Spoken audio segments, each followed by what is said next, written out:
Dear friends, how to live a spiritual life in these times? What is the key to a spiritual path? We live in an unparalleled time in human history, which is characterized by changes at very accelerated rates, where science and technology are advancing in gigantic steps, where the integration of artificial intelligence to improve the speed, precision, and efficiency of human endeavors is becoming increasingly necessary. Spiritual science, however, cannot be studied, nor is there any way to understand it through an objective scientific process such as that followed by material science today.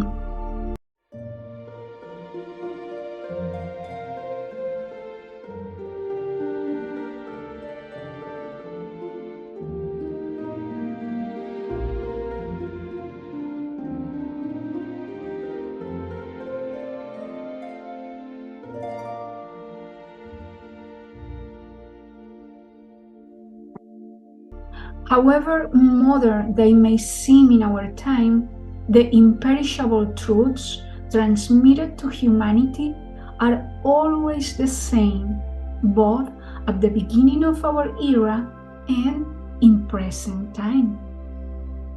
In the course of all times, spiritual radiations have always remained available and timeless, although the material situations have been different.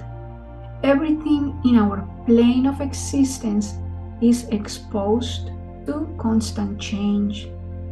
Spiritual radiations, while remaining unalterably the same, encounter a world and a humanity different from those of the past.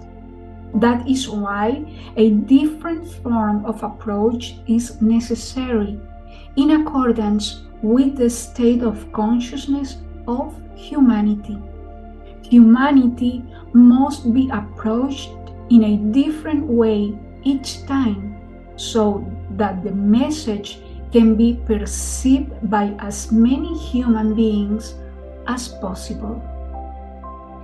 It is not our intention to reject scientific developments or to establish a separation with spirituality, for the spirit manifests itself in space and time, and a compromise between these two aspects is necessary. In the context of today's humanity, it is not necessary to seclude oneself or withdraw from the material world to lead a spiritual life, much less when our planet has become a global village where literally a sneeze by one person in one corner of the planet can create a global pandemic. The fact that we are becoming closer and closer, at least virtually, gives us the possibility of talking about spiritual matters with people in places and situations previously unimaginable. In the midst of a society shaken up on a daily basis by great tensions and deep doubts and uncertainties, and in spite of our obligations and the agitations of modern life, we can seek a space of calm and reflection for our spiritual development, for a balance between what society asks and expects from us and what our soul needs from us. But for what purpose, dear friends? Only and exclusively to approach the essence of the meaning of our existence, to discover its roots and destiny, and to be able to grasp some of that mystery that we are ourselves. The balance between matter and spirit is strictly necessary if we want to carry out our development and spiritual evolution in the world that has been given us to exist. It is becoming more and more necessary to act in this world in which we live, from which we cannot and need not to hide in a cave or in a mountain, but we have to be an active element in our work, in our circle of friends, and with our families. No, friends, today is not the time to escape into remote caverns to understand or realize the spiritual path or quest. But we must do so in the midst of the frictions, tensions, and worries, and why not to say it, in the joys and achievements of everyday life. Is this not the purpose of our life? Without the experience itself, which makes us aware, no strength will develop to act and move forward. Sometimes we wonder, if only I could get rid of my burden, if only I had more time, my life or my path would become easier. However, this is precisely an inescapable constant of life itself, and therefore of the path to follow, since this burden or the perceptions of the limitation of time are particularly useful tools in the process of becoming aware of and searching for the true meaning of our life. The media constantly informs us about conflicts and disasters around the world. In the face of this, the enormous opposition we experience can be transformed into a motivation that pushes us to seek a liberating path. Yes, rejection of violence and outrage are also invitations to inner reflections, to choose categorically to say no to all this in our lives. Opposition to the behavior around us holds up to us a mirror in which we see reflected our own violent traits, our own base habits. If this were not the case, we would certainly not find any inconvenience in such situations. The very meaning of resistance or opposition is to make us realize that there is something we have to work on and for. This is a lesson that will be repeated until we can learn it. The root of opposition, of resistance, is that we do not want to accept what is, that we do not want to be where we are or who we are. But it's precisely the situations to which we are exposed on a daily basis, our everyday life, that make us see clearly where we need to work on ourselves, being able to be exactly where we need to be in what we call the living present. Let us recall the legend of Prince Siddhartha, who, having everything a human being could wish for, is deeply confronted with the reality of illness, old age, and death that every human being has to face. How can one be happy?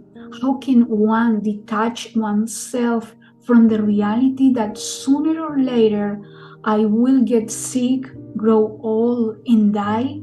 asks the young prince. In our opinion, there are only two alternatives. On the one hand, the materialistic alternative, which states that the universe has no transcendent meaning and that life is an ephemeral phenomenon.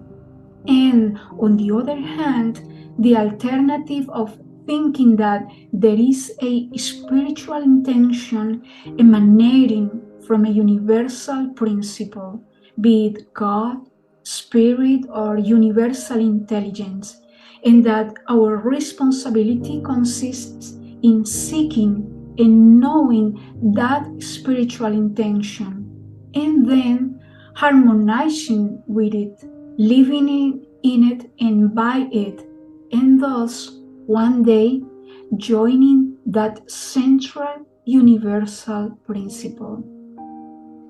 Possibly, every authentic seeker of truth will choose this second alternative. The great problem faced by the seeker is that everywhere he finds unconvincing, unproven, incoherent elements, etc. And so he turns very easily from being a seeker to a nomad who goes from one place to another, knocking on doors and looking for the ultimate key, the key that opens the only door to spiritual life. But, dear friends, the key is each one of us. The key that we are looking for, we carry it in us. Each one of us has his own key, and only with that very key can he open the door. Even if someone else could offer us their own key, it could not open the door because it is a door that only reacts and opens when the key and the key holder are the same. Only when the person and this inner key, his key, are united and coherent in thought, feeling, and will, as in intention and orientation, only then the door opens and allows you to see what lies behind. Yes, truth is not elucidated in the analysis of philosophical and esoteric systems, however important they may be. It can only be found in an internal formula. And where is the way? Where do we find ourselves? Where does this way lead us? Is there no other way? It's necessary to continually examine objectively the value, the importance that we attribute to an event, to a situation, to a person. As soon as we abstract ourselves from the story that occupies us, from the meaning we give to it, we are left with a naked reality, with things as they are, without further ado. Life is very simple, friends. It is we who complicate it.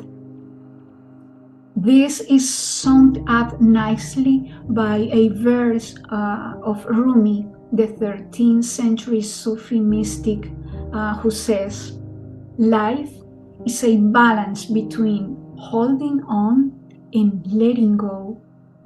Let us then take every situation that life presents us as an advantage and be a beacon of light in the midst of humanity that is trembling from the radiations of Aquarius, which are urging us to make a conscious decision.